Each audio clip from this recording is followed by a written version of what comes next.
আজ তরমুজে আইসক্রিম বানাবো, তার জন্য তরমুজ নিয়েছি একটা। তরমুজটা খুব ভালো করে ধুয়ে নিয়েছি। এবার তরমুজটা কেটে নেবো মাঝখান থেকে।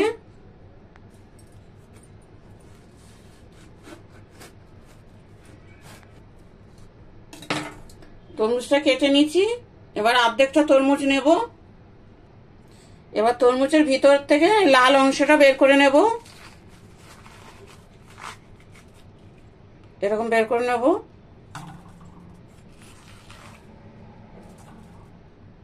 সব বের করে নিয়েছি তরমুজের থেকে।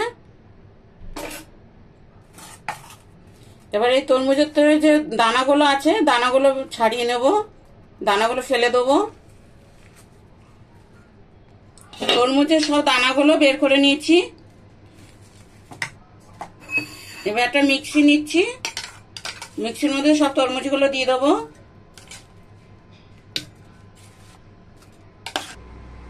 এবার তরমুজের মধ্যে একটু বিট নুন দিচ্ছি, গোলমরিচ দিচ্ছি, গোলমরিচের গুঁড়ো, একটু চাট মশলা দিলাম। এবার 2 চামচ মধু দেব। আমি মধু দিচ্ছি, আপনারা চিনিও দিতে পারেন।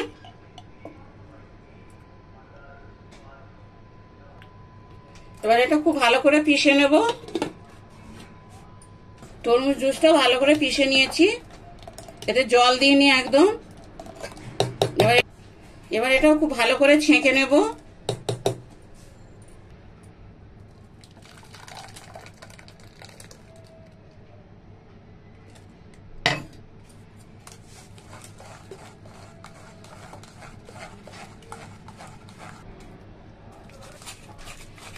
তরমুজের জুসটা পুরো ছেঁকে নিয়েছি। দেখুন এগুলো বাদ গেছে, শুধু জুসটা নেব। জুসটা বানিয়ে নিয়েছি। এরকম ছোট ছোট গ্লাস নিয়ে নিয়েছি। এবার এতে জুসটা ঢেলে দেবো অর্ধেক অর্ধেক করে।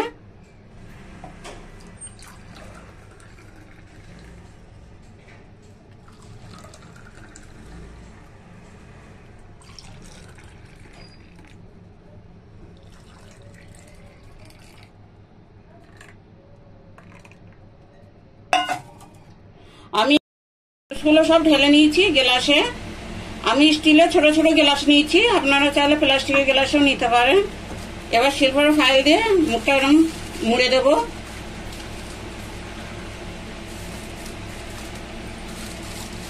এরকম মুড়ে দেবেন সবগুলো। সিলভার ফাইল দিয়ে মুখগুলো ঢেকে দিয়েছি। এবার মাঝখান থেকে একটু করে নেব, ছিঁড়ে নেব।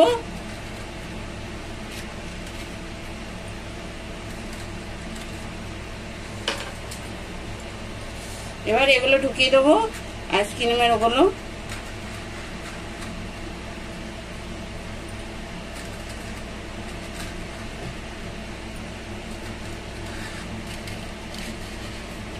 এবার এটা ফ্রিজে রেখে দেবো পুরো রাত, পুরো জমে যাবে। সারা রাত আইসক্রিমটা রেখে দিয়েছিলাম। তরমুজে যে আইসক্রিম বানিয়েছিলাম ওটা সারা রাত ছিল। এবার এটা বের করে নেবো গ্লাস থেকে।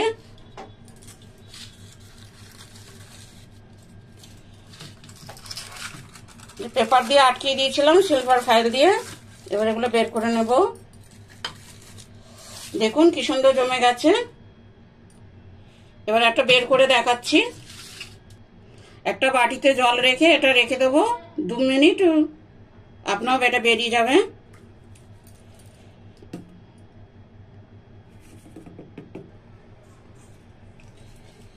দেখুন কি সুন্দর হয়েছে, কত সুন্দর লাগছে দেখতে বি। আর কত তরমুজের আইসক্রিম রেডি। এরকম বানাবেন, খুব ভালো লাগবে গরমকাল।